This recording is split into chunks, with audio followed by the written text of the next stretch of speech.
la, que la interpretación de la información es muy retadora. Entonces, si bien es cierto, yo no sé, para tal vez los que pudieron ver el artículo, al final de cuentas me terminé como teniendo esa disyuntiva de que no sé si escogí el mejor artículo, pero como para empezar a discutir, creo que al final de cuentas me convencí a mí mismo de que está bien, pero es un artículo que hay que empezar a criticar desde el punto de vista de que hay algo de lo que carece, que es que no tiene la declaratoria de conflicto de interés, y entonces a mí al final me quedó la duda de si todos o algunos de estos autores pueden tener relación con, digamos, el fabricante que se analiza en el artículo. Entonces, lamentablemente no cuidé ese detalle y al final los datillos están medio jalados del pelo, pero vamos a irlo conversando ahí y ojalá que me puedan hacer sus aportes para que en realidad todos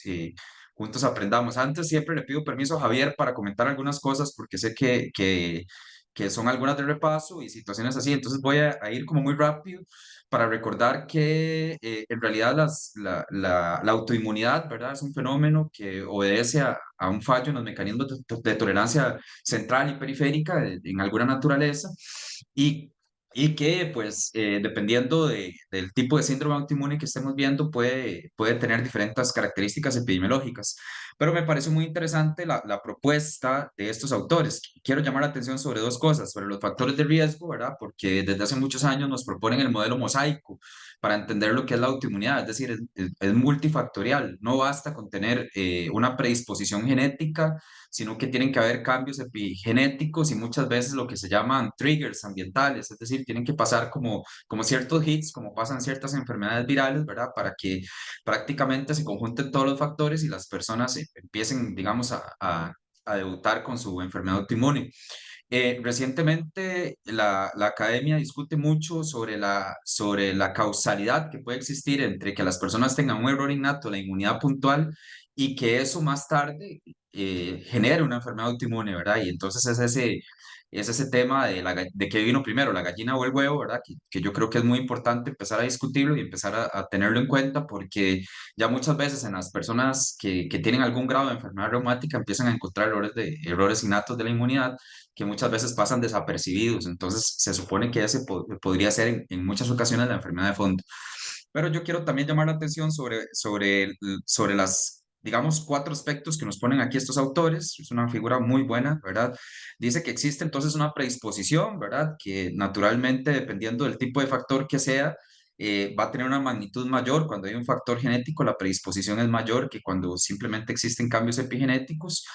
Y pues ya después estaría el riesgo que tenemos prácticamente todas las personas por un tema de la inmunosenescencia, cuando nos vamos haciendo más grandes, ¿verdad? Y todo lo demás, pero de conformidad con lo que los autores dicen, que yo creo que nosotros, que tal vez la gran mayoría pertenecemos al área de laboratorio y no tanto a un área propiamente clínica, no sé si tenemos médicos, ¿verdad? O en el público, pero buenísimo que sea así para que tal vez nos puedan aportar más tarde. Pero autoinmunidad y enfermedad autoinmune son dos conceptos completamente diferentes.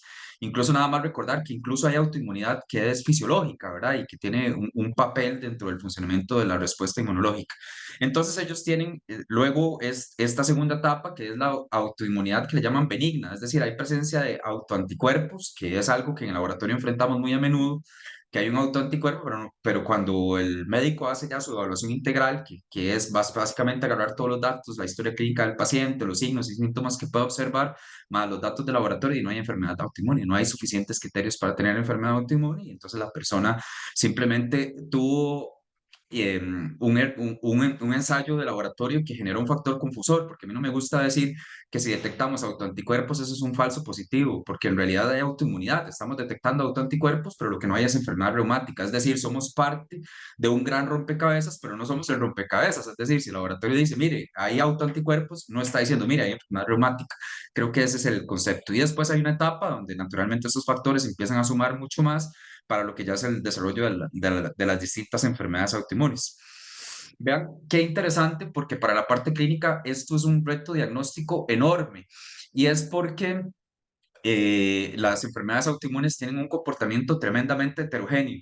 Simplemente veamos qué interesante, porque lo que hay aquí es el análisis de cuándo en un determinado centro hospitalario se estudió 476 pacientes en total durante 13 meses que fueron inicialmente estudiados por enfermedad reumática y de cuántos, o sea, de estos 476 menos de la mitad, ¿verdad? Menos de la mitad fueron diagnosticados al final con enfermedades reumáticas. Eso es muy interesante.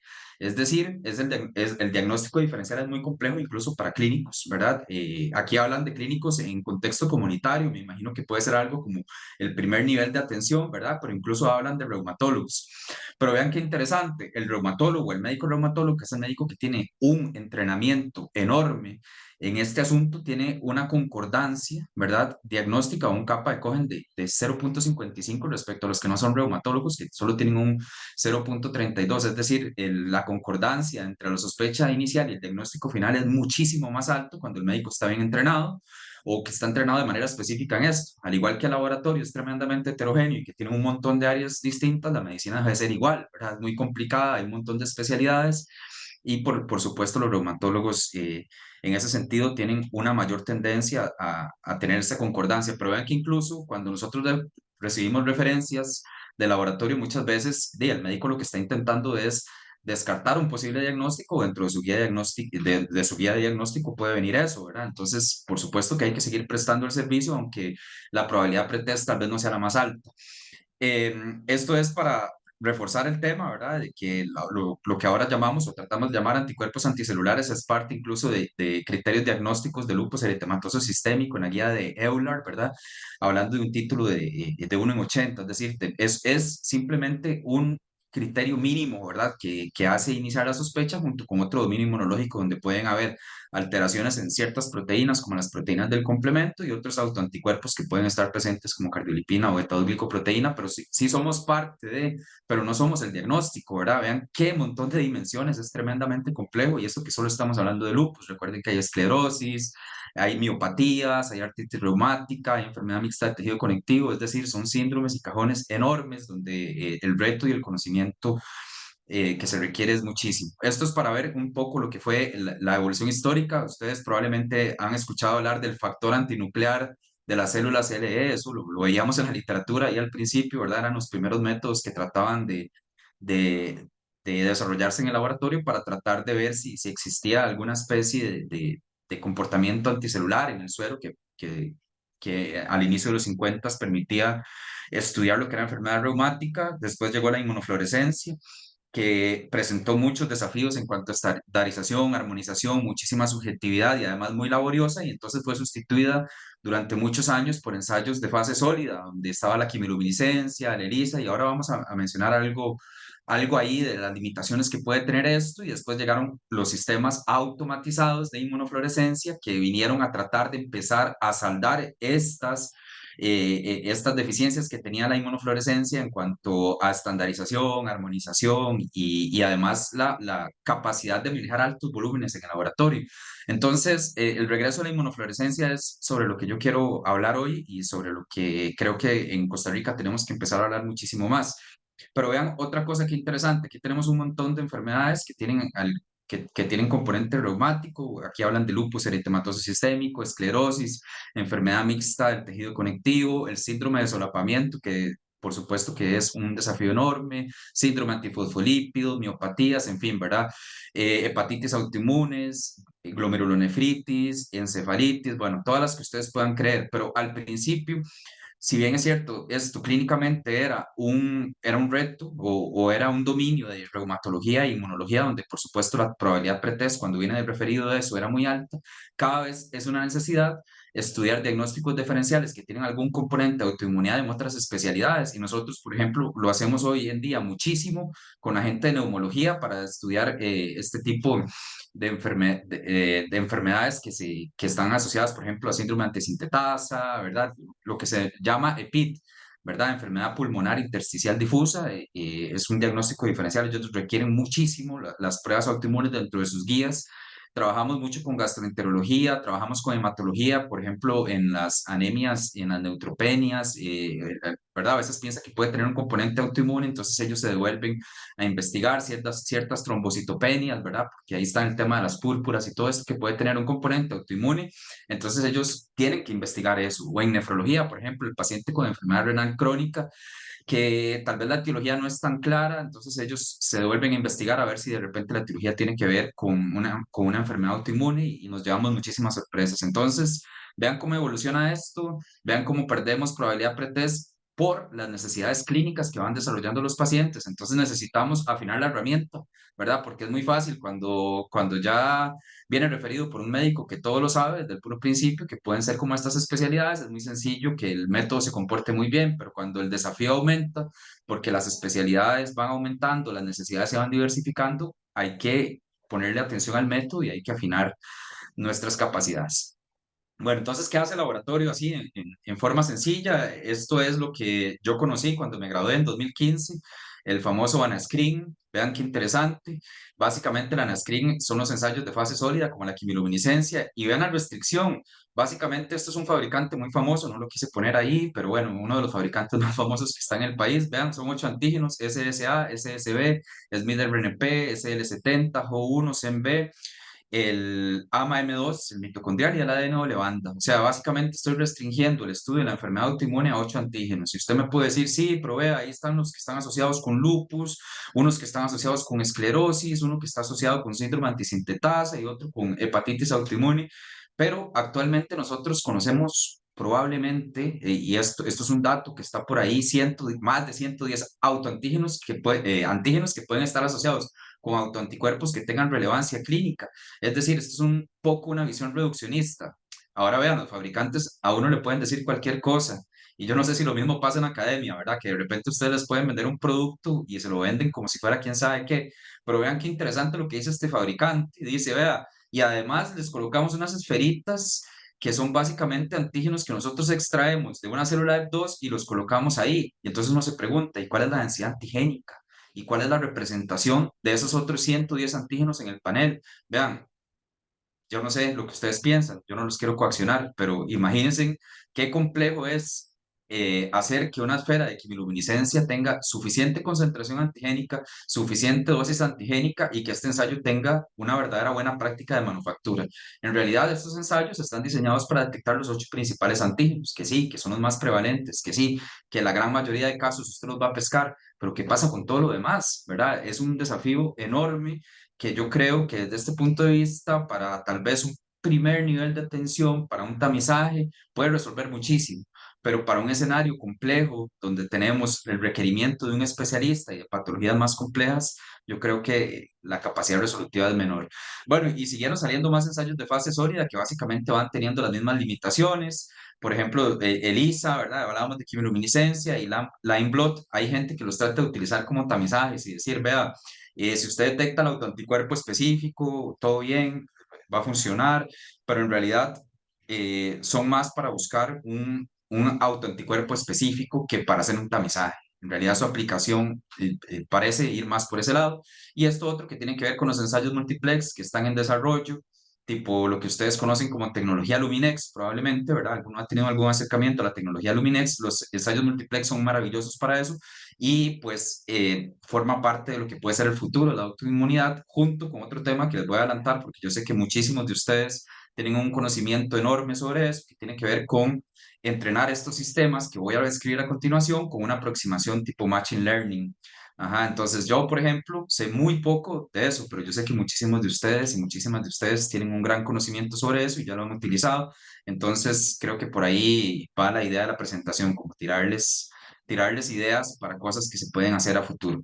Y esto es el funcionamiento de la inmunofluorescencia, para el que no lo conocía, ¿verdad? Tenemos un sustrato que son células Ep2, que son derivadas de una neoplasia humana, ¿verdad? Son células que básicamente cuando elaboran la impronta, tratan de procurar que estas células tengan una confluencia casi completa, ¿verdad? Dentro del área en el que se va a realizar la técnica y además que estén en diferentes fases del ciclo celular porque los diferentes autoantígenos se van a expresar de forma diferencial en las distintas fases del ciclo celular y además podríamos ver distintos patrones que se pueden asociar con autoanticuerpos y nos pueden guiar en el laboratorio para hacer una detección más específica, ¿verdad? Entonces, bueno, estaba la impronta, que es muy importante. Sobre esa impronta se coloca el suero del paciente en una dilución precisamente para tratar de encontrar anticuerpos clínicamente significativos. Y yo creo que esto es muy importante porque ya dijimos que autoinmunidad y enfermedad reumática no es lo mismo. Entonces, en general, aceptamos que los autoanticuerpos que son clínicamente significativos tienen como tres características. Una característica es que tienen alta avidez, la otra característica es que tienen alto título y la última característica, que es la más compleja, es que biológicamente hacen algo importante. Y dentro de las enfermedades autoinmunes, una de las cosas más importantes que puede hacer un autoanticuerpo es fijar el complemento, por ejemplo, o unirse, por ejemplo, a un receptor y ser un antagonista o un agonista de una señal, como puede ser, digamos, un agonista puede ser la inmunoglobulina estimulante de la tiroides, ¿verdad? En la enfermedad de Graves, por ejemplo, por dar un ejemplo, pero aquí estamos hablando de autoinmunidad reumática sistémica. Bueno, se dan lavados, por supuesto, entre este periodo de incubación y el otro, y uno utiliza un anticuerpo anti-IgG humana, por ejemplo, marcado con FITSE, ¿verdad? Que es lo más clásico que hay en el mercado. Realiza un lavadito y ya iba a verlo al microscopio, ¿verdad? Pero este método de forma manual, yo no he tenido la oportunidad de realizarlo, pero digo, uno escucha a los inmunólogos, inmunólogas, e incluso técnicos y diplomados de laboratorio que hacían esto, y creo que en la academia probablemente lo han hecho muchísimo. Es muy laborioso, es muy complejo, y además hay que tener muchísimo cuidado. Incluso cuando usted compra los conjugados, los tiene que empezar a titular, es decir, es una técnica que cuando uno la trata de desarrollar y poner a punto en el laboratorio puede ser muy complejo, y para un laboratorio que tiene que responder a una rutina enorme, eso es muy difícil. Bien, antes de continuar, nada más les quiero recordar que los analitos que medimos en inmunología son completamente diferentes a todos los otros analitos. Los analitos de química clínica son maravillosos, usted los puede estandarizar, usted puede tener materiales de referencia de primer nivel, usted puede comparar lo que hace el Hospital México con lo que hace el Hospital Calderón Guardia, con lo que hace el Hospital de Niños, todo lo mismo porque hay un estándar de referencia, puede tener estadísticos como error total, puede aplicarle un sistema de Seis Sigma y todo lo que usted quiera. Aquí estamos hablando de serología de enfermedades infecciosas, pero aplica lo mismo para autoinmunidad. La reacción que nosotros medimos en el laboratorio, la interacción antígeno-anticuerpo, es demasiado heterogénea porque depende de tantas cosas como la diversidad, por ejemplo, de lo que es el HLA entre persona y persona. Es decir, hay un montón de cosas polimórficas, un montón de epitopes y paratopes que pueden estar interaccionando. Es decir, cuando estoy pensando en un antígeno, lo primero que tengo que pensar es cuántos epitopos tiene ese antígeno, ¿verdad? Lo que los fabricantes intentan hacer es representar los epitopos inmunodominantes dentro de sus kits diagnósticos, pero aún así esto no es suficiente, ¿verdad? Porque dependiendo de cómo reconozcamos nosotros distintos antígenos, vamos a crear distintas y muy heterogéneas poblaciones de anticuerpos. Vean, la avidez es un factor, el isotipo es un factor, el epitopo inmunodominante para el paciente, para la persona específica es un factor. Esto definitivamente no es fácil de estandarizar. No hay métodos de referencia para esto, sino que mucho se basa en hacer estas investigaciones con población sana y población enferma, ¿verdad? Entonces, eso era solo como para recordar. Este es un cuadrito para que ustedes vean todo lo que puede impactar el desempeño de la inmunofluorescencia, desde cómo es la impronta, que hablábamos desde la morfología, de la confluencia, de la relación citoplasma-núcleo, ¿verdad? Es importante tener un buen núcleo para uno poder ver las ribonucleoproteínas, las histonas, los nucleosomas, toda esta vaina, ¿verdad? Y es muy importante tener células. Se habla de porcentajes, incluso 20, 10% de células que estén en mitosis, ¿verdad? Para poder uno tener las distintas células en las distintas fases del ciclo celular y tener una buena representación antigénica. ¿Cómo fijan las células? Es importante. La mayoría de los fabricantes no quieren decirlo, consideran un secreto de casa comercial, pero la fijación con acetona fría, nosotros sabemos, los consorcios internacionales que se dedican a tratar de armonizar este tipo de ensayos dicen que la acetona fría es el mejor fijador, pero la mayoría de los fabricantes prefieren no decir con qué fijan, ¿verdad? El tipo de conjugado, el título del conjugado, las características de los reactivos, si tienen o no tienen una contratinción. En mi experiencia, la contratinción es espectacular, es maravillosa, le ayuda a usted un montón, pero hay fabricantes que no tienen contratinción. Y aparentemente se desempeñan bien. No he tenido la experiencia, pero por ejemplo puede ser yogur de propidio, puede ser DAPI, una contratinción que lo que ayuda es como a localizar los ácidos nucleicos, ¿verdad? Y puede ser muy interesante. Pero vean qué montón de factores, no quiero detenerme muchísimo en esto porque si no, no voy a llegar al artículo nunca.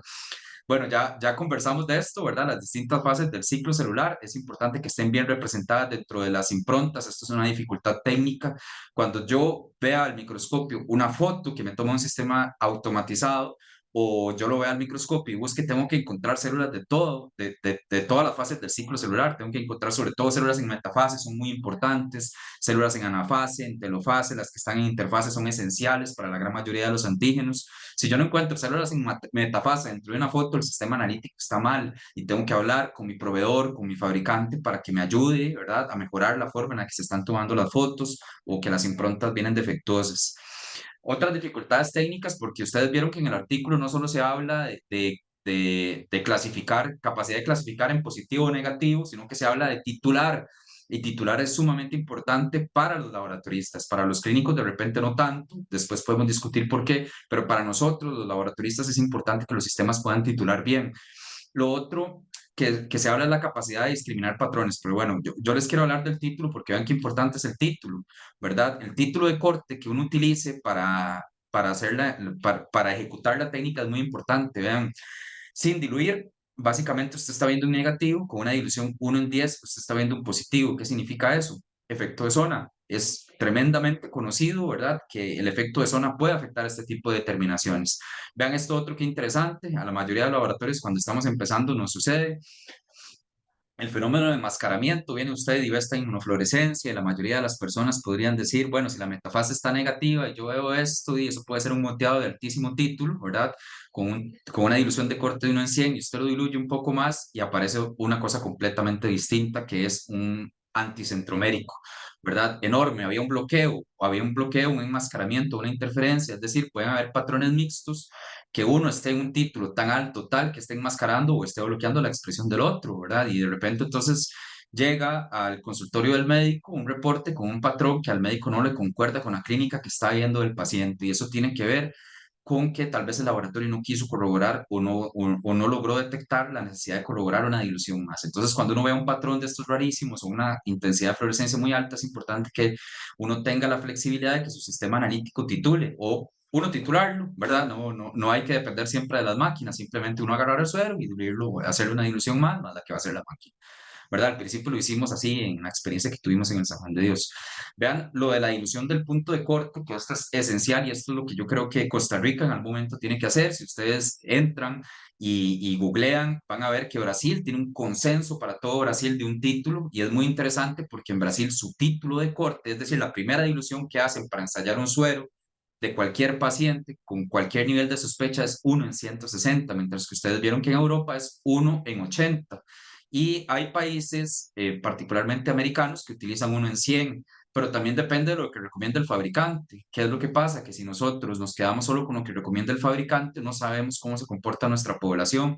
Y adivinen, en Costa Rica no hay estudios de esto, no sabemos cómo se comportan los pacientes nacionales con un tipo de titulación por encima, y voy a decir algo totalmente sesgado, yo creería que es probable que los costarricenses nos parezcamos más a los brasileños, porque los dos somos latinos, ¿verdad? Y tenemos probablemente un perfil epidemiológico de patógeno similar, un perfil de entrenamiento inmunológico similar a los europeos tienen otro escenario, otro clima y otro tipo de patógenos. Por lo tanto, si usamos 1 en 180, de repente no es un título que nos permita ser tan específicos como puede ser 1 en 160. Vean, lo que dice aquí esta diapositiva es la cantidad de personas normales que pueden tener una inmunofluorescencia por E20, 10 o 2 10, aquí es E2, ¿verdad? Positiva, de 20 a 30%, con 1 en 40 no tienen enfermedad reumática, son personas normales y conocidas sanas o desconocidas enfermas, como lo quieran decir. 1 en 180, 10, 12% de falsos positivos. Es feo decirlo, pero así es, ¿verdad? O sea, falsos positivos para enfermedad reumática, verdaderos positivos para autoinmunidad, de autoanticuerpos. 1 en 160, 5%, y conforme usted va aumentando, obviamente la técnica se hace más específica y conforme a lo que hemos venido repasando y lo que ustedes han visto en sus cursos de inmunología, si se hace más específica, se hace menos sensible. Ambas cosas están ligadas. Bien, ahora les voy a contar básicamente qué se hace. Esto es lo que hacemos en el San Juan de Dios. Yo no tengo conflicto de interés con ninguna marca ni con ninguna casa comercial. De verdad, lo único que me importa es darle servicio a mis pacientes, pero y nosotros utilizamos esto porque fue lo que se compró en algún momento. Y es una solución aparte, es decir, se montan las improntas en un equipo que se llama el Sprinter, ¿verdad? Ahí se monta la impronta hace todo el ensayo, ¿verdad? Normalmente podemos hacer un batch de 90 pacientes, más o menos, 2 veces por semana. Ese es como el volumen, ¿no? 90 pacientes 2 veces por semana. O sea, pueden ser 180, 150 pacientes. Si alguno de mis compañeros está conectado y me quiere corregir, bienvenido sea, ¿verdad? Y cuando termina la impronta, pues uno lo monta en un medio de montaje con glicerol y lo pasa a este microscopio que ya tiene la capacidad de hacer la lectura automatizada, y lo que va a hacer es que le va a tomar unas fotitos a cada lámina cuando logra enfocarlas y se las va a poner a uno para que las revise. Pero como ustedes vieron en el artículo, si tuvieron chance de leerlo, los sistemas automatizados le empiezan a sugerir a uno si algo está positivo o negativo, le empiezan a sugerir patrones y todo lo demás. Eso ayuda muchísimo a disminuir la carga de trabajo. En un segundo escenario, cuando tenemos presuntivos positivos por patrón, nosotros vamos a tratar de buscar un autoanticuerpo específico. Por ejemplo, si tuviéramos un patrón homogéneo, homogéneo o moteado, podemos buscar autoanticuerpos como esto, que es una histona, un perribosomal, ADN banda, nucleosoma. Aquí ven, esto es un line blot que está positivo, o sea, es un ensayo de multianalito, varios analitos al mismo tiempo, ¿verdad? Y nosotros ahorita lo hacemos por patrón. Nosotros queremos hacerlo, tener la flexibilidad a futuro de hacerlo tanto por patrón como por síndrome, porque los fabricantes lo pueden vender por síndrome o por patrón. Es decir, esto sería, por ejemplo, para patrones homogéneos o moteados. Pero también puede ser que el médico diga, bueno, es que yo lo que sospecho es de una miositis, entonces nosotros tener uno por síndrome. Nosotros tenemos algunos por síndrome. Aquí tenemos, por ejemplo, de miositis. Aquí pueden encontrar varios de los anticuerpos que están asociados, por ejemplo, a síndrome antisintetasa, o JG, PL7, Jo1, ¿verdad? O hepatitis autoinmune, mitocondrial, LKM, o esclerosis sistémica, NOR90, SEMB, SL70, algunos anticuerpos. Es decir, puede ser por síndrome o puede ser por patrón, depende. El laboratorio debería sentarse con sus usuarios a definir qué es lo que mejor le puede servir. Esto ustedes lo pueden hacer por line blot, lo pueden hacer por quimiluminiscencia, lo pueden hacer por ELISA, y cada una de las técnicas tiene sus pros y sus contras. El line blot tiene un montón de detractores porque tiene un montón de deficiencias, y es cierto, ya están muy bien caracterizadas en la literatura. Entonces uno debería tener un segundo ensayo que cuando usted sepa que hay una deficiencia, por ejemplo, nuestro line blot tiene deficiencia para detectar ADN banda, tenemos un ELISA adicional para esos pacientes. Cuando tenemos un homogéneo, lo estudiamos por las dos técnicas de una vez, ¿verdad? Lo estudiamos por line blot y por ADN banda. Es bueno saber para qué sirve su técnica y para qué no. Y estos son ejemplos de fotitos, patrones simples, porque también en la literatura, en el artículo hablamos de eso. Esto es un patrón simple, un patrón, vean las metafases negativas, qué bonitas, también se pueden ver nucleolos, aquí no se ve citoplasma, y esto es un patrón moteado, ¿verdad? Son unas fotitos de laboratorio, naturalmente no dice quién es el paciente ni nada, ¿verdad? Es una fotito nada más. Y esto es un citoplasma positivo por un patrón que se conoce como reticular, y vean el núcleo negativo. Esto casi nunca sale, para que, ¿verdad? Para que uno sepa, esto casi nunca sale, la mayoría de las veces sale algo como esto. Y es una locura porque ahí usted sí que ni sabe, ¿verdad? Vean, el citoplasma está positivo, están positivas las metafases, los nucleolos casi ni se ven. Este es un caso en el que hay que titular, ¿verdad? O sea, hay que hacer una dilución porque definitivamente puede haber un enmascaramiento. Al final esto era una pacientita que estaba debutando con lupus en el Hospital San Juan de Dios, de 16 años, pobrecita, llegó ahí, ¿verdad? Y lo que tenía era una historia, es más, esta paciente es esta que está aquí, ve, perribosomal, histona, doble banda, nucleosoma, ¿verdad? Tenía un montón de patrones diferentes y estaba debutando con lupus eritematoso sistémico. Por dicha, los médicos tuvieron la información a tiempo, le salvaron la vida, y ahí anda la muchacha con buena calidad de vida, con un montón de inmunosupresión, pero con buena calidad de vida. Bien, y así se informa positivo o negativo, y se informa la dilución de corte, que es muy diferente a este otro valor que viene aquí, ¿verdad? La dilución de corte es la dilución real que yo haga. Y esta dilusión es cuando en el artículo nos hablan de titular, que usted dice, ¿pero qué es eso de titular, verdad? Y dicen, bueno, usted puede titular en el laboratorio con diluciones seriadas, como se hace, o el sistema analítico se lo puede tratar de estimar con una estimación de fluorescencia. Entonces, esto es un título estimado, como si nosotros hubiéramos agarrado esta muestra y le hubiéramos hecho un montón de diluciones seriadas. Ustedes vieron que el artículo tiene una dimensión que tiene que ver con costos y con tiempo de respuesta. Bueno, y lo que ellos tratan de hacer es asociar una señal o una intensidad de fluorescencia con un título. Lo hacen en su laboratorio y le extrapolan la información a uno. Y pues básicamente eso, marcas un montón en Costa Rica, hasta donde yo sé, como le digo, no le quiero hacer publicidad a nadie, hay NovaView, Europattern y hay Helios, y hoy vamos a hablar de Helios, ¿verdad? Helios es, hasta donde yo sé, la única plataforma totalmente automatizada que no tiene esa segmentación que tenemos en el San Juan de Dios. Es decir, que usted prepara la lámina y después tiene que hacer un pasito manual y pasarla para el microscopio después. Helios lo hace absolutamente todo. Creo que ahí vi algunos compañeros que conocen más esta técnica porque son distribuidores de la técnica, expertos técnicos en la técnica. Pero bueno, yo voy a hablar de lo que dicen en este artículo de Helios, ¿verdad? Yo no lo conozco ni trabajo, pero lo que quiero hablar es del contenido del paper y de las oportunidades de mejora que nos trae esto.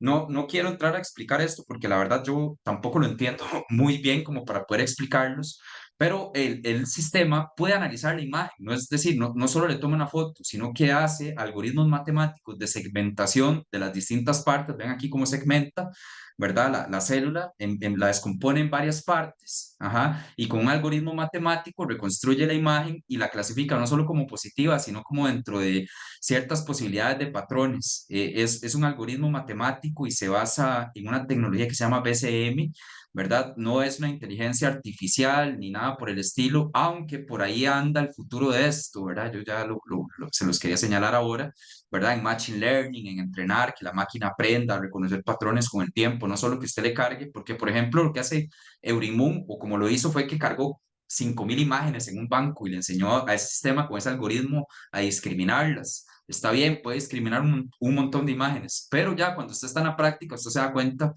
que el clasificador falla un montón. Entonces es mentira que el método es full automatizado, como tal vez en algún momento lo quisimos entender en el mercado nacional, quisimos entender, no, ya se automatizó la inmunofluorescencia, ya no es necesario que el analista esté ahí clasificando patrones. Y no, si usted no verifica lo que está clasificando el sistema automatizado, va a reportar cualquier cosa. Entonces no es tan sencillo. También, según la intensidad de fluorescencia que pueda detectar en las células, vean que aquí se ven como distintas intensidades de fluorescencia, puede tratar de calcular el patrón, de nuevo, con un entrenamiento que le hacen en casa comercial. Este es el caso de Urimun y este es el caso de NovaView, ¿verdad? Que es el de Werfen, se llama el fabricante, o el que compró la técnica, ¿verdad? De Innova, y utiliza DAPI, ¿verdad? Mientras el otro utilizaba yogur de propidio. Y construye la imagen básicamente de forma parecida. No quisiera explicar mucho porque la verdad tampoco es mi área y no quiero como divagar ni tampoco venir a decirles cosas que no son acertadas. Vean qué interesante este artículo que tiene que ver con Machine Learning, ya, ¿verdad? Nos dice cuál es la capacidad de los sistemas que están en el mercado. Y la verdad es que todos reconocen más o menos 6, 8, 7 patrones, o solo los pueden discriminar en positivos o negativos, pero la verdad es que casi ninguno puede reconocer patrones mixtos, o su capacidad es muy limitada para reconocer patrones mixtos. En este caso, me parece que la revista es suficientemente buena y los autores tienen suficiente cantidad de participaciones en autoinmunidad como para decir que lo que ellos están diciendo es acertado, a pesar de que el fabricante pueda decir, no, yo sí te discrimino, patrones mixtos y todo lo demás. Es importante porque ellos han hecho muchas publicaciones, es un grupo que ha publicado muchísimo en autoinmunidad, pues lo que están diciendo a mí me parece que se vale. Vean, esta es la realidad de los patrones hoy en día. Este es el concepto de ANA Patterns, que seguro por ahí lo han visto, ¿verdad? Es un intento de armonizar y de que la nomenclatura sea igual para todos. Hay 29 patrones diferentes, en general primero nucleares, citoplasmáticos, mitóticos, y ahí puede haber una clasificación enorme.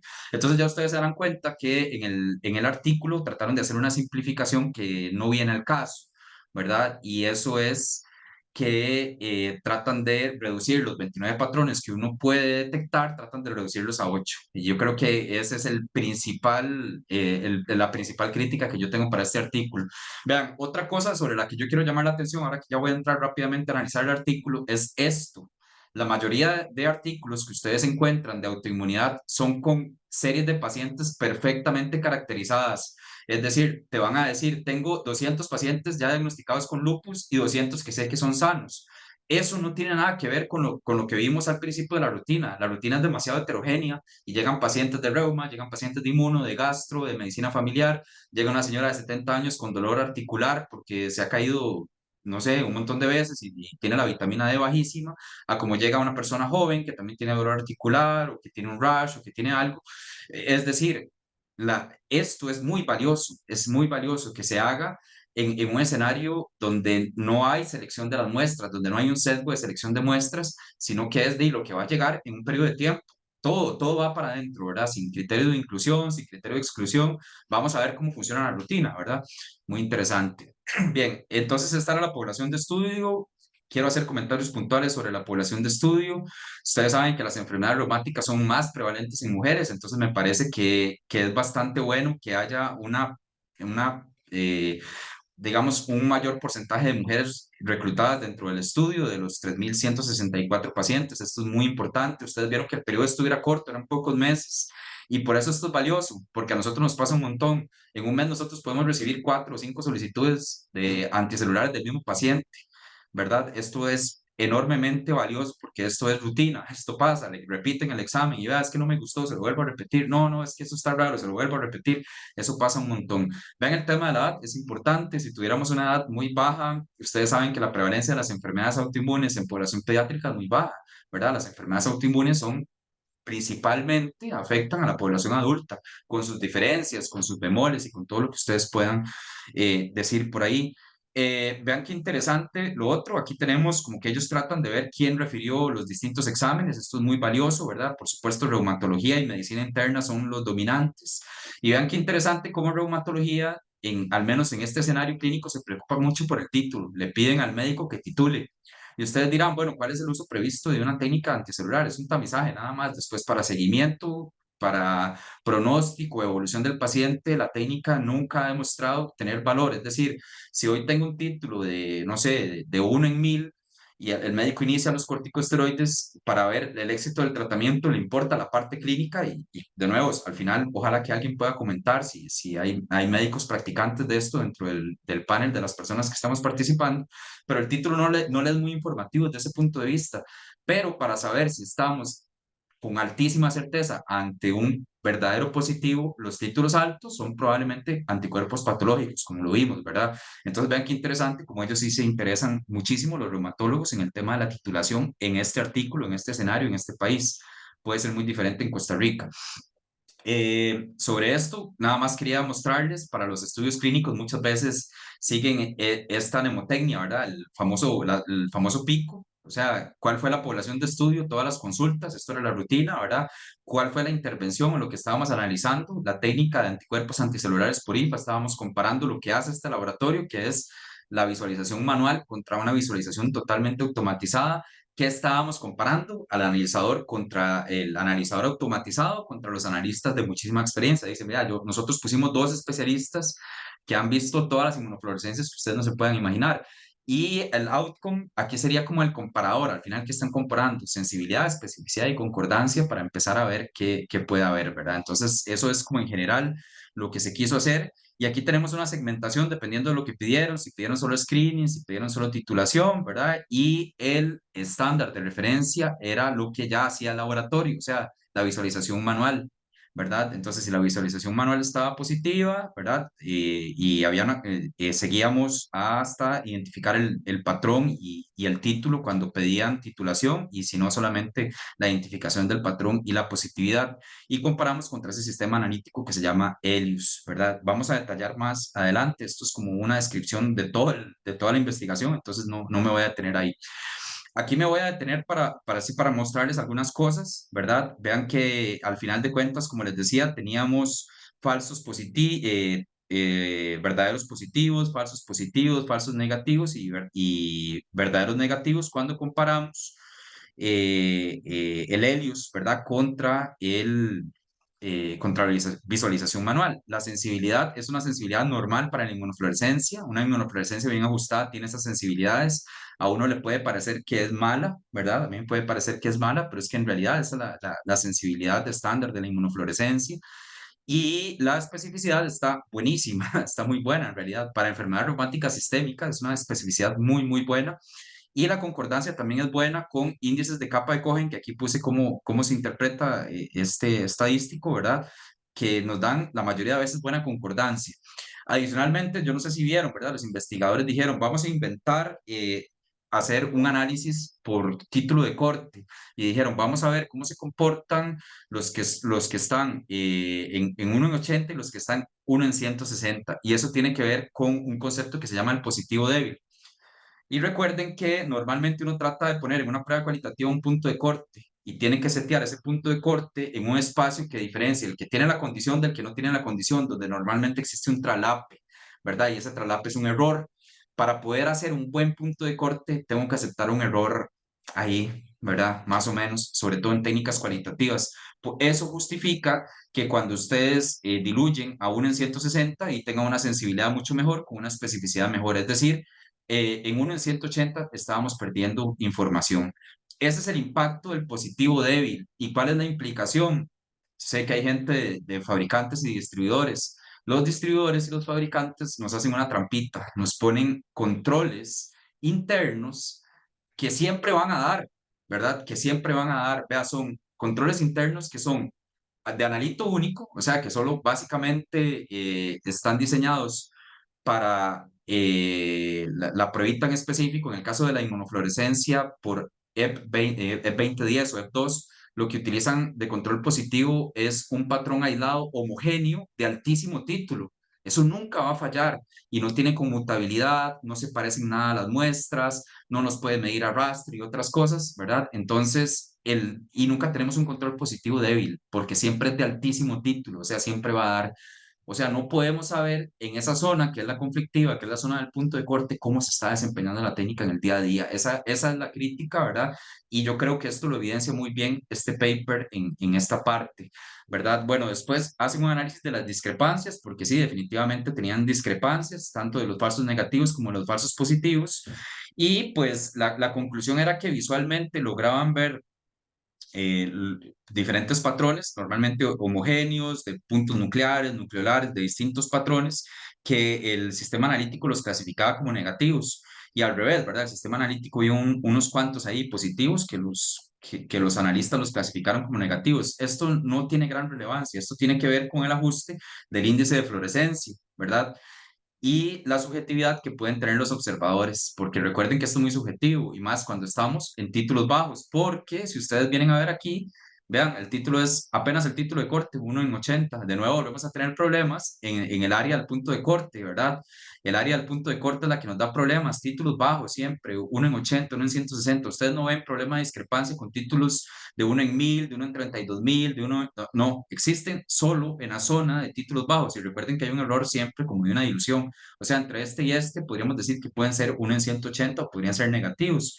De nuevo, es un problema enorme que no tengamos buenos materiales de referencia, buenos materiales de control para poder controlar estas pruebas y que solo tengamos que controlarlos con esas cosas que nos dan el fabricante que nunca fallan, porque no podemos saber cómo se están desempeñando.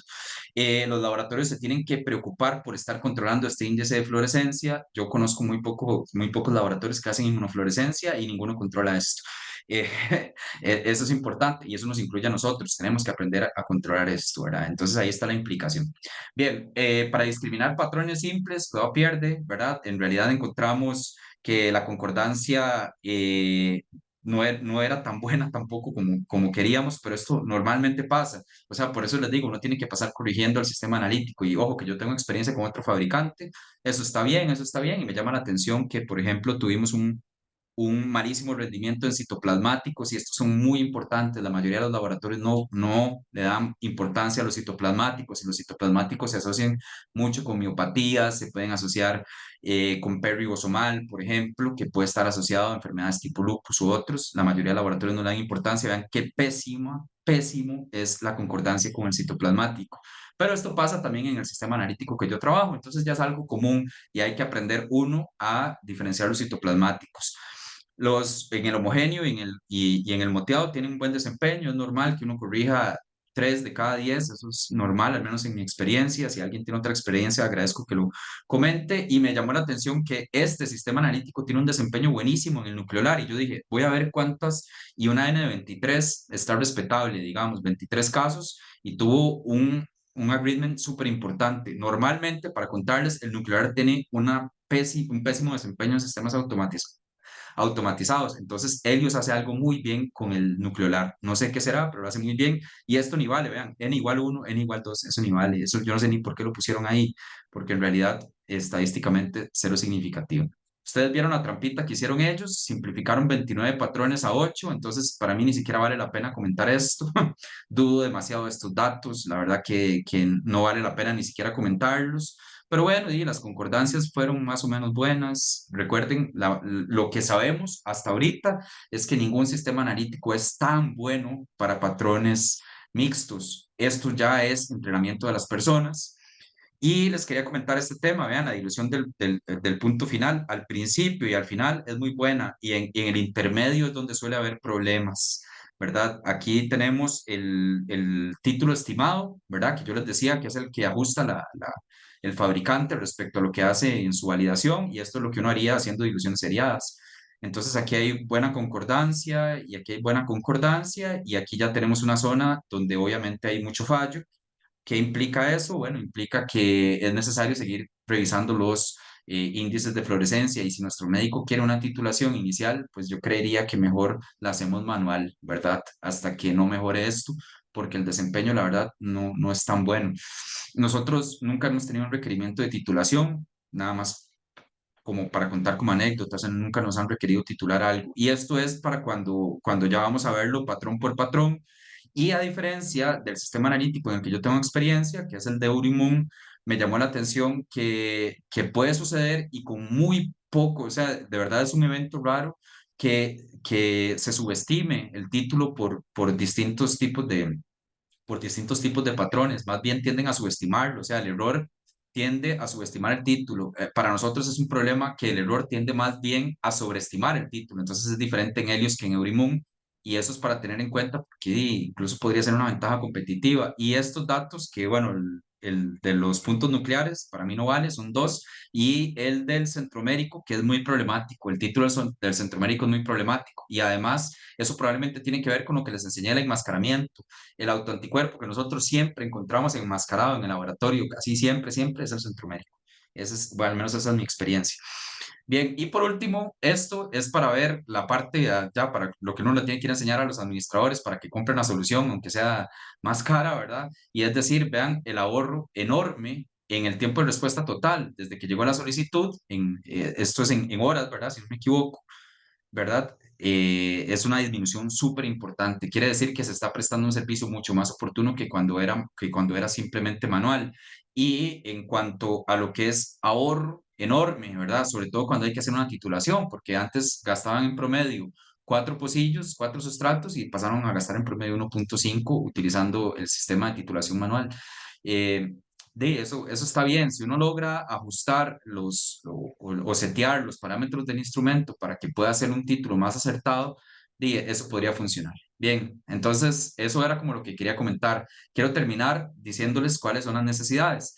Esto es control de calidad según ISO 15189. Y estas tres características no los tiene ningún fabricante. Ninguno de los 7 o 8 fabricantes que les presenté ahí tienen estas características. No tienen controles conmutables que se parezcan a la matriz de muestra.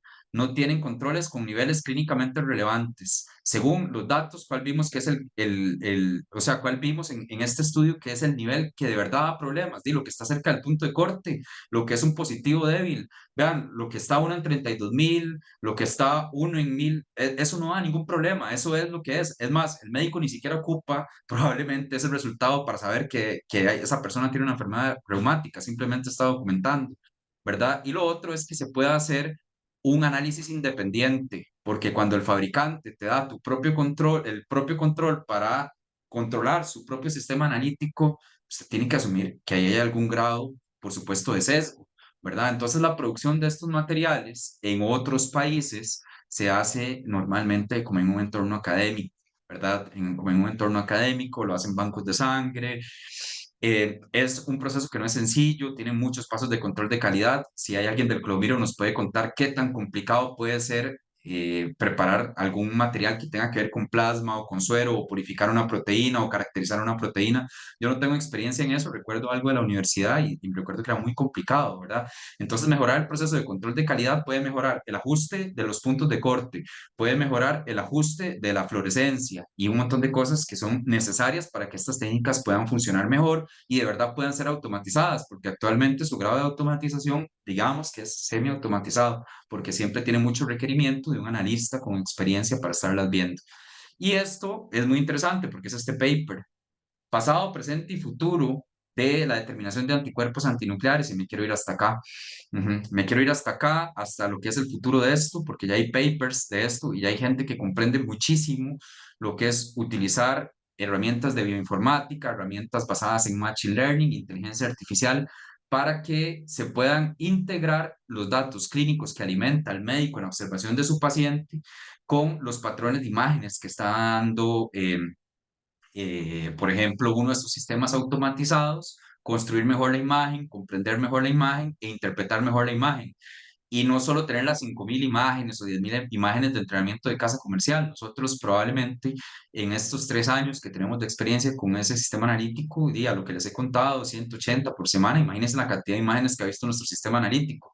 Y adivinen cuánta de esa información tenemos. Nula, cero. Nuestro sistema no ha aprendido nada porque no es un sistema que aprenda activamente. Si el sistema aprende activamente, nosotros nos podemos dedicar a las actividades de control de calidad, a colaborar en manejar datos, bases de datos y otras cosas que no sea estar ahí revisando si el sistema lo clasificó o no lo clasificó bien, si el título está bien o mal, si el patrón era mixto, si hay un enmascaramiento. Eso ya puede ser sustituido por una inteligencia artificial. No conozco bien de estos métodos, pero creo que es una necesidad enorme que tienen nuestros laboratorios y ya hay varios laboratorios que hacen inmunofluorescencia de esta naturaleza. Calderón Guardia lo hace, Hospital México lo hace, San Juan de Dios lo hace, el de niños no ha dejado de hacer inmunofluorescencia, pero creo que la hace manual, no estoy 100% seguro. Creo que el Hospital de Punta Arenas ya tiene su sistema automatizado, el de Pérez Celedón me contaron por ahí que lo va a tener. Es decir, estamos empezando a meter estas herramientas, pero podemos usarlas mucho mejor de lo que simplemente nos venden, ¿verdad? Pero ocupamos naturalmente muchísima ayuda y muchísimo asesoramiento, porque de estas partes, créame que nosotros con Cuesto sabemos para qué sirven y en qué consisten. Y bueno, eso era lo que traía. Muchísimas gracias por su paciencia y por su escucha. Y si hay alguna pregunta, yo preferiría que discutamos entre todos, pero bueno, muchísimas gracias. Perfecto, Marvin, muchísimas gracias. Excelente la presentación, súper informativa y muy completa. También muchas gracias por la introducción antes, para ponernos en contexto un poco.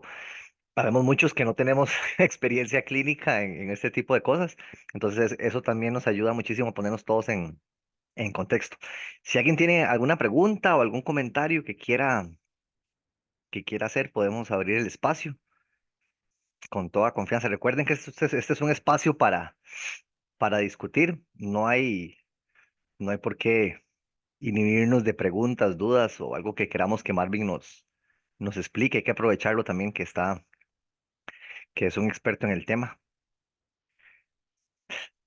Ahí, Marvin, tal vez mientras tanto que surgen algunas preguntas, en la discusión ellos mencionan algo sobre el motivo o la justificación para reducir el número de patrones a 8 patrones, digamos, como, bueno, yo esperaría que en un paper, pues, que tomando una decisión de esas, pues, que se justifique, ¿verdad? No sé, ellos mencionan algo en específico o fue como algo muy adrede, así como nada más.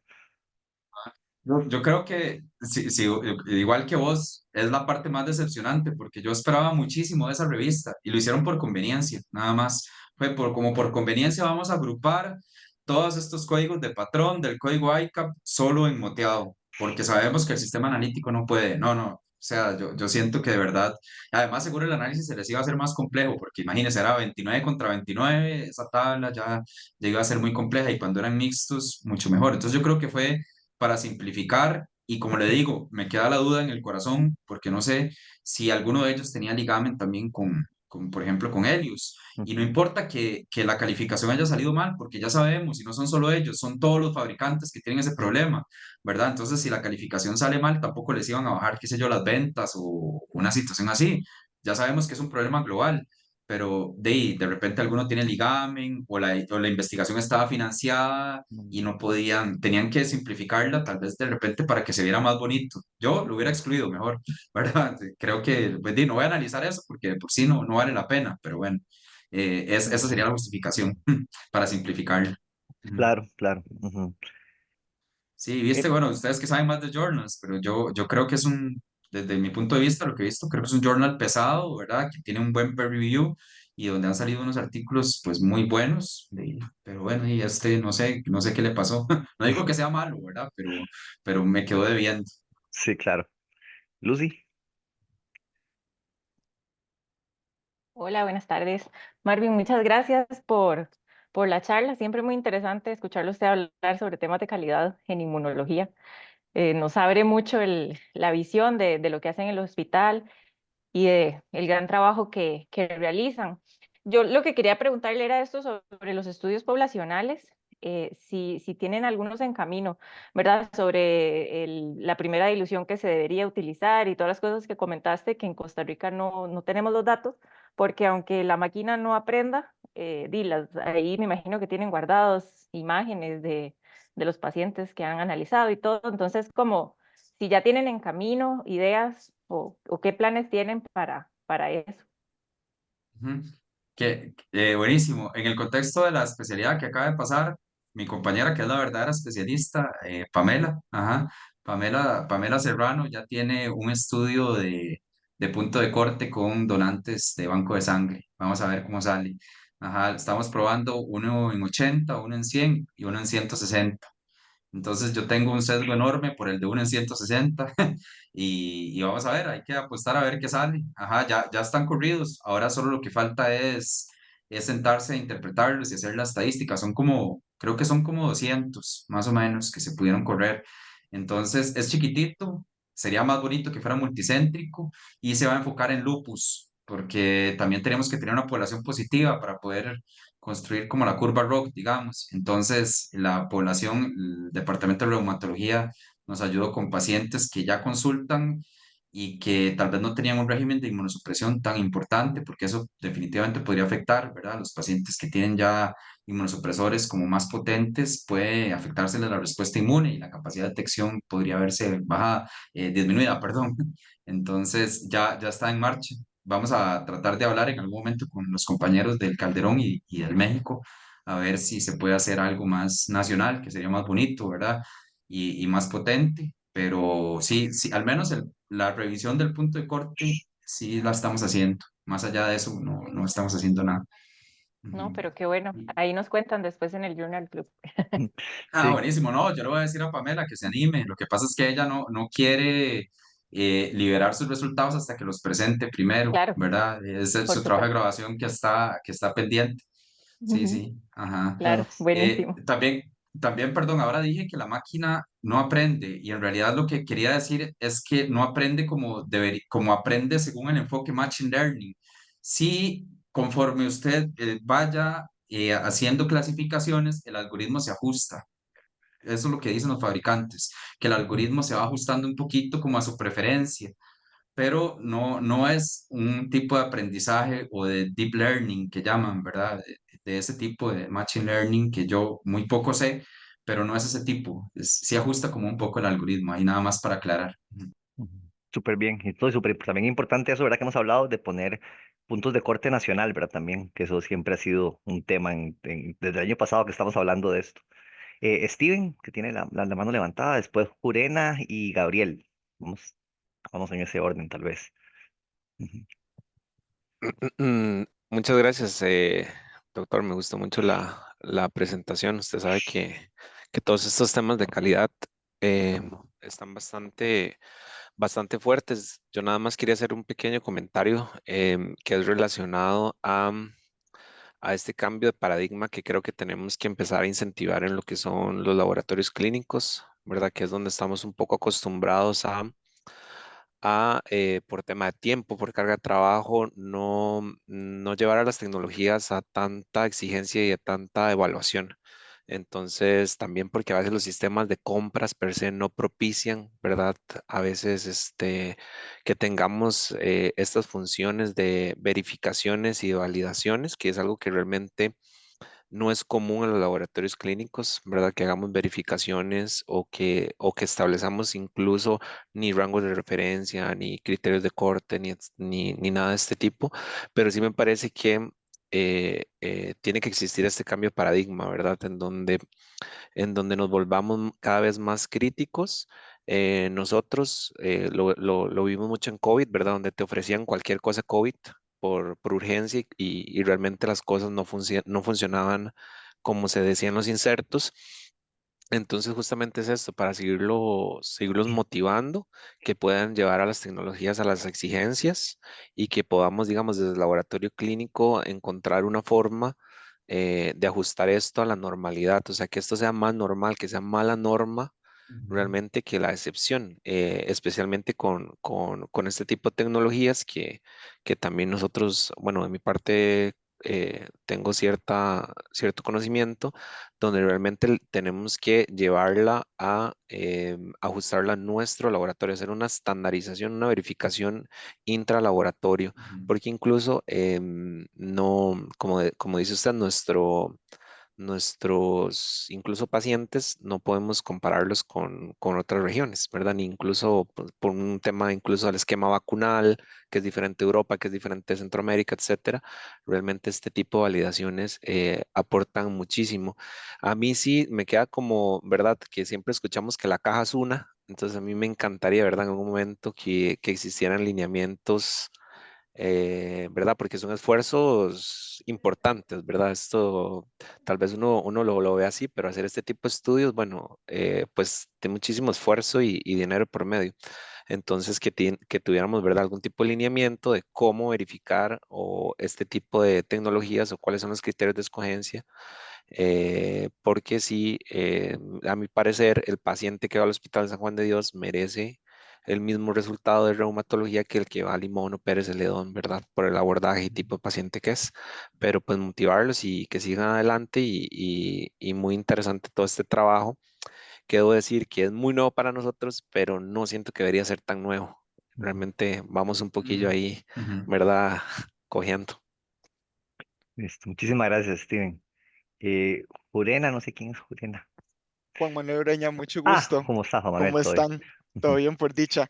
No, primero que todo, felicitar a Marvin. Me encantó la introducción y todo lo que es el análisis que explica lo que ha sido este proceso de volver al IFA. Porque como lo dijo, cuando nos graduamos, muchos no tuvieron o no tuvieron la oportunidad de conocer el IFA, salvo algunos lugares muy puntuales que todavía lo practicaban. Por ejemplo, yo tuve la oportunidad con el doctor Fonseca en el Hospital México, Ujú, que él era un fiel creyente del IFA y nunca lo reemplazó. Entonces yo tuve la oportunidad de hacer todo lo que usted contaba, de los conjugados, de todo el proceso de estandarización ujú. que él hacía, pero dentro de su expertise de tantos años y que lamentablemente se iba alejando. Tan así que cuando Fonseca no estaba, casi que no se hacía IFA. Ah, ok. Entonces, la verdad es que es cierto, por volúmenes, por lo que sea, el IFA se abandonó, pero gracias a la automatización se está intentando retomar a ese gold estándar con el que se debería diagnosticar. Tal vez aquí nada más quería hacer un par de comentarios. Primero, eso sí, aclarando mi conflicto de interés. Para Ujú, los que no me conocen, yo trabajo para la empresa diagnóstica, soy especialista de aplicaciones y gerente de producto. Y efectivamente, mis dos áreas principales son banco de sangre, que tengo mucho contacto con muchos microbiólogos en la parte de la caja por la Licitación Nacional de Bancos de Sangre, pero mi otro proyecto es la parte de autoinmunidad. Y de hecho, yo viví ese periodo de educar a la gente en retomar el IFA porque fui el que empecé a trabajar en lo que era la introducción del Helios a Costa Rica por ahí del 2017, que fue cuando conocí la tecnología y comenzamos este proceso. Tal vez ahí sí quería hacer un par de observaciones porque hay cosas que a veces uno no entiende hasta que uno está un poco dentro de la compañía y entiende cuál era el verdadero objetivo quizás de ellos. Y en esto voy a ser completamente honesto, en realidad. Lo que siempre se nos dijo a nosotros cuando comenzamos el proceso de entrenarnos con AESCO, y especialmente hablando del Helios, es que el Helios en realidad no viene a reemplazar al experto. El Helios es una herramienta. Por lo tanto, en realidad, ni siquiera ESCU es tan fanático de promocionar lo que es el reconocimiento de patrones automatizados. ¿Por qué? porque al fin y al cabo solo reconocemos 7 porque son los 7 que se requerían para entrar al mercado estadounidense, que sí ya lo tiene como un poco más estandarizado. Pero nosotros sabemos que para tener un nivel de competencia básico a nivel de lo que es el ICAP, que es en lo que AESCO principalmente se basa, se requiere no solamente conocer 7, sino conocer hasta 12 patrones básicos digamos, para llegar a ese nivel de competencia normal, por así decirlo. Entonces, en realidad, más que recaer en la herramienta de reconocimiento de los 7 patrones que ofrece Helios, la recomendación usual del fabricante es usar más bien la base de datos que tiene el analizador, la cual incluso tiene los 29 patrones y reconocidos por el ICAP. Entonces, ¿qué es lo que permite nuestra plataforma? Poder comparar la imagen obtenida y luego el usuario ir buscando dentro de las fotos que ya vienen precargadas de la base de datos de imágenes de los 29 patrones, ir buscando la descripción e imagen que mejor se acople a lo que está observando. Es una ayuda. Nosotros no quitamos la necesidad de entrenar, de hecho creemos mucho en la educación y creemos en que el usuario que esté en IFA tiene que saber de IFA y saber desde lo básico, empezar a ver al microscopio para poder entender cómo se reconocen los patrones y ya después en lo que ayuda el instrumento es simplemente a quitar la labor manual de todo lo que es el pipeteo, el lavado, el conjugado, toda esa parte y estandarizarlo un poco más mediante la captura de imágenes para que incluso les quede después al usuario, ya sea como la parte educativa o incluso al médico que a veces lo solicita. Ese es el objetivo del equipo, no es reemplazar al experto, sino ayudar al experto. Y por eso creemos mucho en la educación y ofrecemos cursos precisamente a los usuarios para que puedan especializarse en lo que es el reconocimiento de patrones. Y tal vez la otra observación que quería hacer, que también siento que es un punto muy importante y que tal vez los autores o no lo tenían claro o tal vez no lo recalcaron, es que el estimador de título final es un estimador y no se debe tener como un criterio final, un resultado final de título. La recomendación de AESCU siempre es que si bien el módulo te da una estimación de título, se debe corroborar. De hecho, la plataforma es capaz de hacer títulos seriados según lo que el usuario solicite. Y la recomendación de fábrica, por lo menos cuando yo me entrené, es que sobre el título final que el instrumento te da, hacer la dilución anterior y la dilución posterior, es decir, hacer las 3 diluciones. En lugar de hacer todas las seriadas, montar esas 3 para ver entonces verdaderamente cuál es el título que yo debería reportar, pero sobre algo que yo monto, no únicamente utilizando el estimador basado en la intensidad de señal, porque como ustedes pudieron ver en este artículo, no es muy exacto, que tiende a fallar, y eso es cierto. De hecho, un fenómeno de lo que tuve la oportunidad de aprender cuando me entrenaba en esta plataforma es que existe un caso muy particular relacionado con la dosis. Resulta que si tenemos un paciente con un título muy elevado de autoanticuerpos, cuando se conjuga el FITC y se da el proceso de fluorescencia a la hora de capturar las imágenes, hay que entender aquí un poquito de lo que es el análisis de imágenes. Una cámara siempre va a intentar enfocar, pero para enfocar adecuadamente tiene que regular la apertura del obturador para ver cuánta luz puede permitir entrar o no y así ver dónde logra el punto focal. Pero cuando una imagen o algo tiene tanta luz, la única forma en la que él puede enfocar es cerrando el obturador.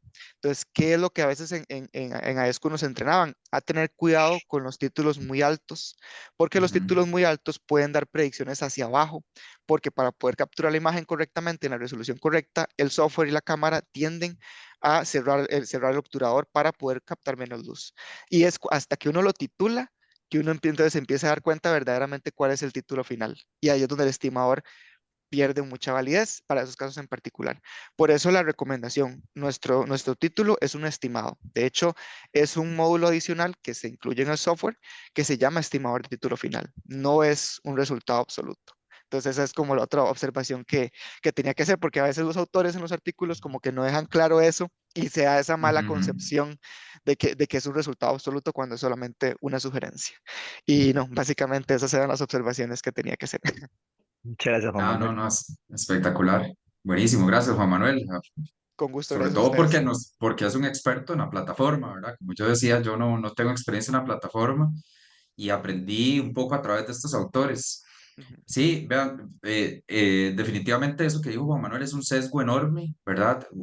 Pero ¿saben dónde sucede ese sesgo en la clínica? En el administrador, no digamos, no tal vez en nosotros, que somos los operarios o los analistas, nosotros tratamos de entender las cosas como son en la literatura, pero el administrador quiere entender las cosas como económicamente le convienen y como puede obtener el mayor grado de automatización. Y básicamente es un objetivo, eliminar personas, porque las personas son dinero, son cargas sociales, son las personas para los administradores normalmente, al menos en laboratorios grandes o en sector público, terminan siendo un activo, un insumo muy caro que usted pretende ir sustituyendo por la automatización. Entonces, precisamente ahí es donde hay que llevar la discusión.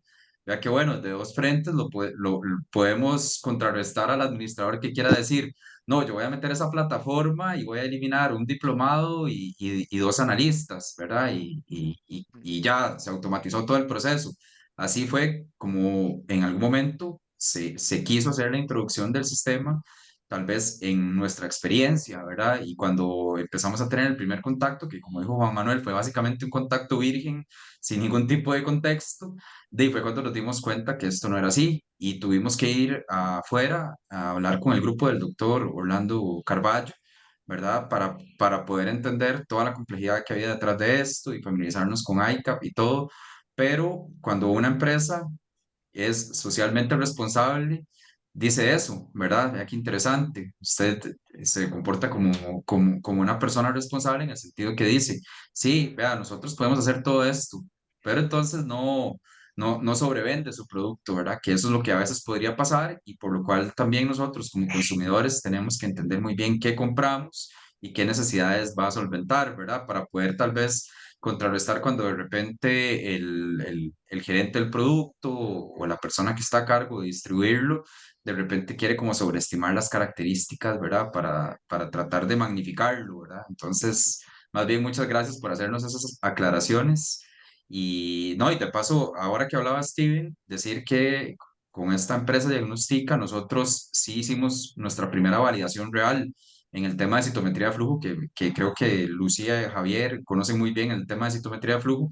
Nosotros tuvimos que hacer una validación real y tuvimos este apoyo y entendemos y queremos hacerle entender también, ojalá a la otra gente, que esto hay que empezar a insertarlo dentro del sistema de compras públicas. O sea, usted tiene que poder costear esa verificación, esa validación. Usted no la puede perder del dinero que usted va a costear o va a presupuestar para operar el laboratorio. Eso sí tiene que ser un rubro aparte y tiene que ser mucha plata, ¿verdad? Tiene que ser mucha plata, pero yo creo que está totalmente justificado desde el punto de vista y vamos a ver si nosotros lo podemos hacer en nuestros próximos carteles, si metemos un rubro de verificación o de validación para que cuando alguien quiera participar en nuestro sistema de compras, ya sepa que cuenta con ese dinero y que no tiene que sacrificar, digamos, sus operaciones para que después nosotros le digamos, póngame eso a punto. Y usted, pero usted me dijo que costeara solo la rutina, no me dijo que costeara la verificación ni la validación, porque vean para los administrativos qué complicado es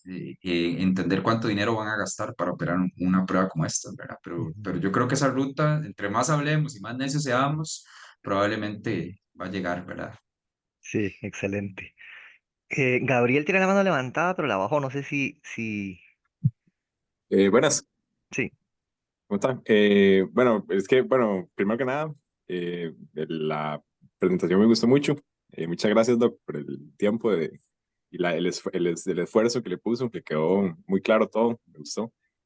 Y con respecto a la pregunta, lo que me pasó, por eso bajé la mano, que era una cuestión, una inquietud con respecto a esto de la automatización y todo eso, que justamente las aclaraciones de Juan Manuel me dejaron todo claro. Entonces, ok. por eso bajé la mano, pero sí.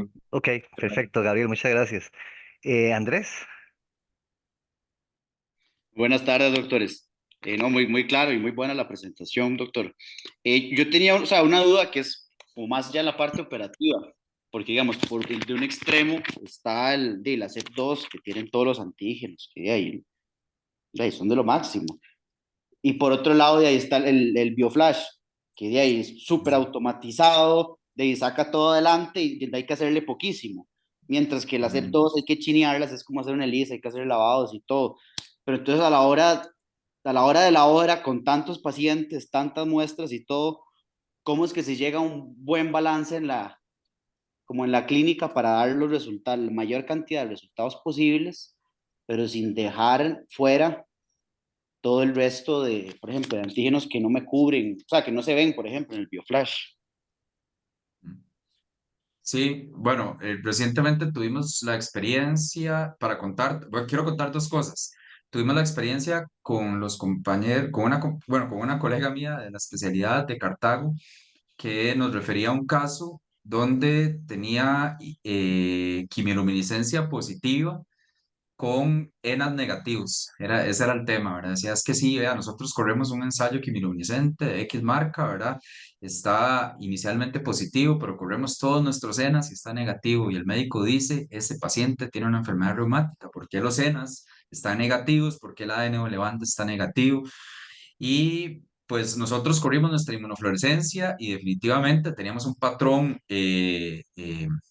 moteado de título intermedio, pero ese patrón moteado de título intermedio, si lo trabajábamos por patrón, nos podía sugerir dos outcomes, por decirlo de alguna manera, enfermedad tipo lupus o miopatía. Hicimos una preguntita adicional y al médico le sonó la miopatía. Entonces investigamos la miopatía y el anticuerpo era un OJ, que es un anticuerpo asociado a síndrome antisintetasa. Y listo, ahí se solucionó. Pero el OJ no está para quimiluminiscencia, no está dentro de un ENA y creo que no sé si hay fabricantes de ELISA, está en Lineblood. Entonces, de repente, eso es un ejemplo, ¿verdad? Como para ver el tema de que de verdad son muchísimos antígenos y de repente lo que pueden hacer en quimiluminiscencia o en ELISA los fabricantes es muy poco, porque el otro tema es que pueden haber epitopos, ¿verdad? O sea, el antígeno tiene que presentarse idealmente para que usted pueda detectar cosas clínicamente relevantes de forma conformacional, tridimensional, ¿verdad?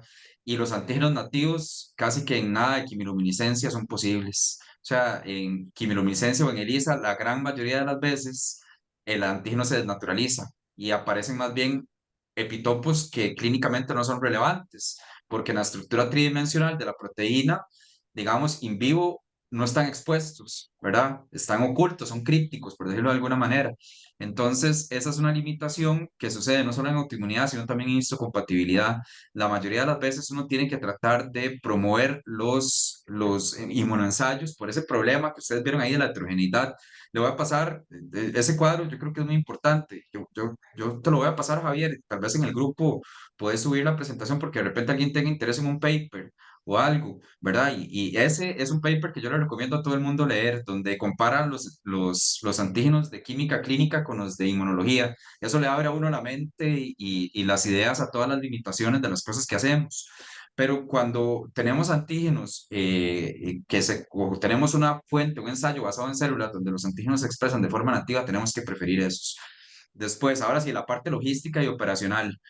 Eso es muy complicado. Al principio, cuando usted empieza a entrenar su analista o empieza a entrenar su grupo de analistas, la cosa es muy lenta. Pero el sistema automatizado, particularmente, por ejemplo, como les digo, yo no conozco el sistema de AESCU, pero un sistema como ese a mí me parece espectacular porque la intervención del usuario es al principio y se acabó, lo hizo todo, tomó las fotos, registró las fotos y todo. Nosotros intervenimos, por ejemplo, en nuestro sistema en dos momentos, al principio cuando preparamos la lámina, después cuando preparamos la corrida analítica, después cuando sacamos ya las láminas, ¿verdad? Para prepararlas para el microscopio y de repente ese otro paso también te quita tiempo, 30 minutos, 40 minutos y si son varios slides, digamos 10 slides. 40 minutos es demasiado tiempo porque nosotros trabajamos 8 horas al día, nada más. 40 minutos menos el tiempo de comida, menos todo eso, el administrador te dice, "Pero usted me está perdiendo todo el tiempo en eso, ¿verdad?" Entonces nosotros operamos autoinmunidad con un microbiólogo al principio y era imposible, o sea, era complicadísimo, pero después la doctora Serrano, yo no sé qué habilidades sacó y empezó a sacar esas corridas analíticas mucho más rápido cada vez con el entrenamiento y con ayuda del software, con ciertos ajustes y todo lo demás.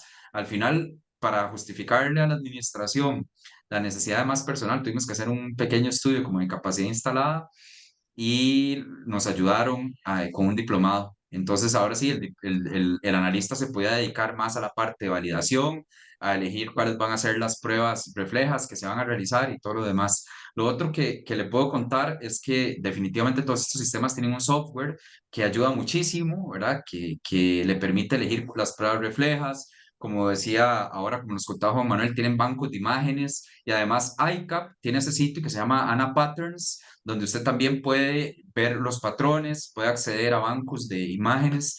Entonces, al final de cuentas, ese puesto de trabajo se convirtió en un puesto de trabajo que tiene tres pantallas, una para, una para manejar el instrumento, una para validar las imágenes y una para tener el ANA Patterns siempre abierto.